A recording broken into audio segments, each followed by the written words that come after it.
Tapes from an interview with Jackie Onassis in which she said she thought LBJ was behind JFK's assassination are about to be made public.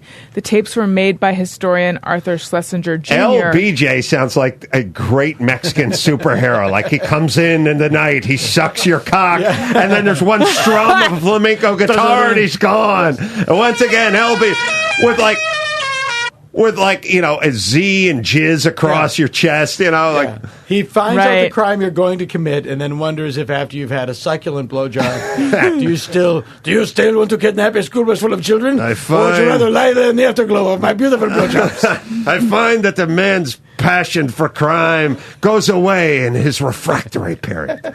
This was the work of LBJ. LBJ, it's that strum, that guitar strum hits. I enjoyed staring at your washboard abs while draining the scent of crime from your body. The tapes were made by historian Arthur Schlesinger Jr., who interviewed the former First Lady within months of JFK's 1963 assassination. She confided to Schlesinger that she believed Johnson and a cabal of billionaire Texas tycoons orchestrated the assassination with Lee Harvey Oswald. She also said she was well aware of her husband's multiple affairs and talked of finding underwear from a 19-year-old intern in their bedroom. By the way, by day, LBJ poses as a harmless street vendor with a cart with a propane tank on it selling the hot dogs out front of the Dodger Stadium. The ghetto dogs, yeah. Yeah, the ghetto dogs. But by night, I can do anything with this shape. He becomes LBJ. That's right.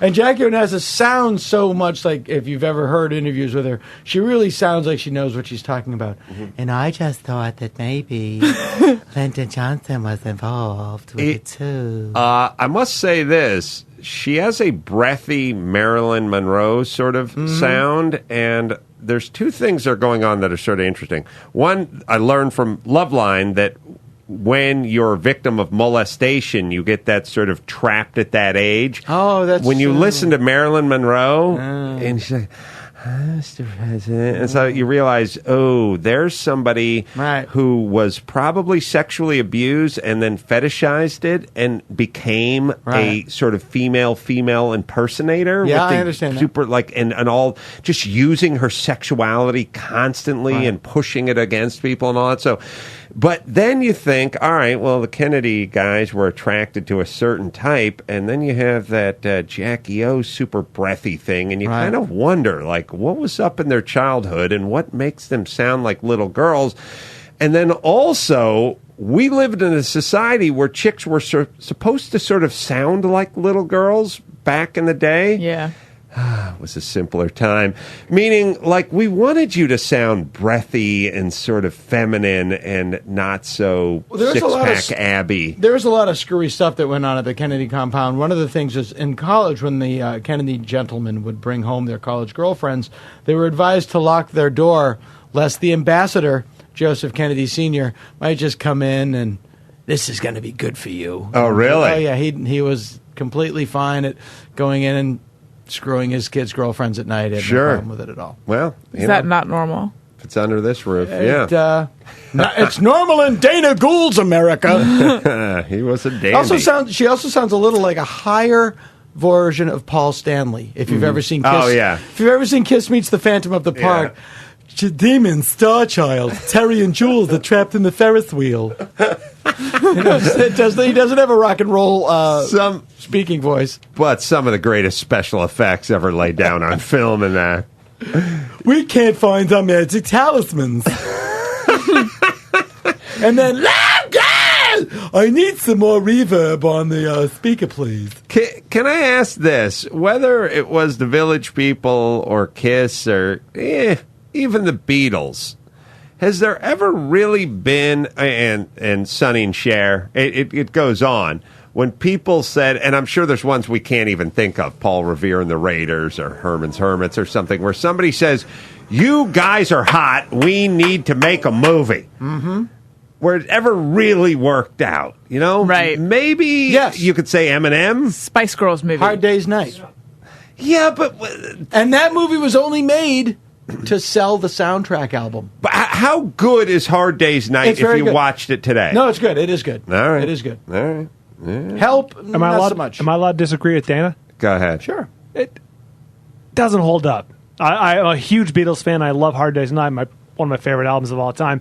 Movie, it feels really dated. Like it's dated, but yeah. But I'm saying I don't know if you'd watch it today and be like, "That's a fine film." You can certainly watch it and like, "That was a fun movie for 1964." Gentlemen can disagree, Brian. All right. Well, not a stinkeroo like a Sonny and Cher movie. Or don't. Well, but Kiss and the Phantom of the Paradise roller coaster. No, Kiss meets Phantom of the Park. Right. No offense to the actor in question, but if Anthony Zerbe is in the movie, there's trouble afoot. I heard the Justin Bieber movie was very good. Yes, and I heard not that only too. that, my friend Dan Cutforth directed that movie. And I will say this: Of magical elves. When what? I think Yes. so, yeah. When they do the one-on-ones, like the 8 Miles, they seem to be all right.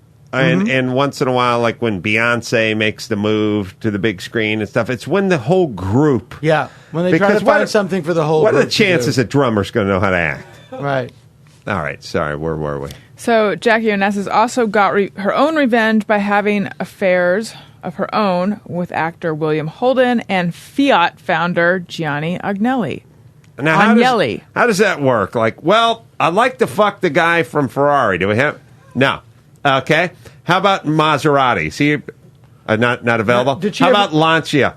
No, nothing there. Lamborghini. How about Lamborghini? No.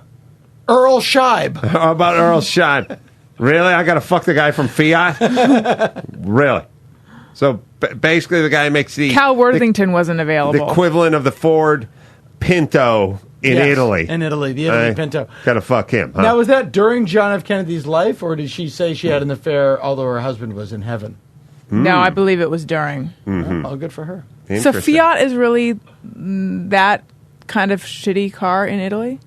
Because in Sweet Valley High, Jessica and Elizabeth Wakefield drove a Fiat. I will. They already knew that. I will tell you this: the pecking order is probably Ferrari, Lamborghini, Maserati, Alfa Romeo, Lancia, and 6 other things, and then Fiat. And I'll put it to you this way: if you had a rich stepfather and he said, "I've bought you an Italian sports car," and go outside in a few minutes, here are the keys, and you walked out and you saw Fiat sitting there, you'd be good and pissed. Right.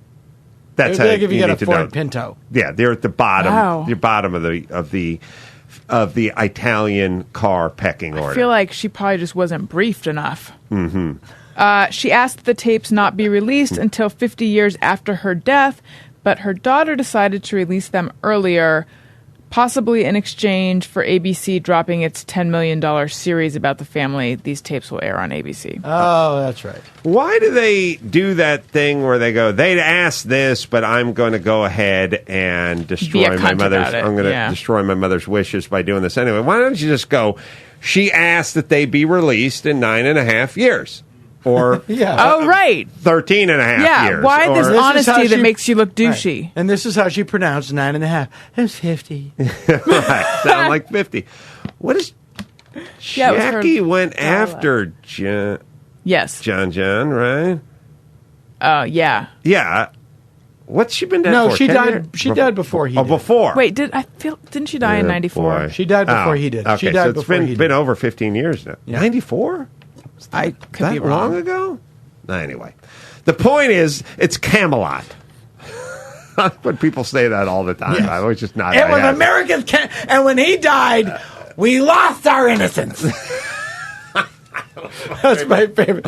When he died, yes, I was right. That is 94. She died in 94. When he died, John Jr. died. It was just, especially in Massachusetts, the news was just a bukkake of clips of women going, "They're our royalty." Right. They're like our royalty. Get that fucking camera out of my face, you goddamn queer. They're our royalty. I'll tell you who suffered the most was our own mayor, Villaraigosa, here, because the only guy who'd failed the bar more than him was now dead, thus leaving him at the top of the mountain of idiots who failed the bar 4 times. He's like, he had to do one of those things where he broke his pencil quietly while he's sitting watching his TV. Like, damn it! The only guy I could point at who was dumber than me has now tragically flown his plane into the ocean. Yeah. All right.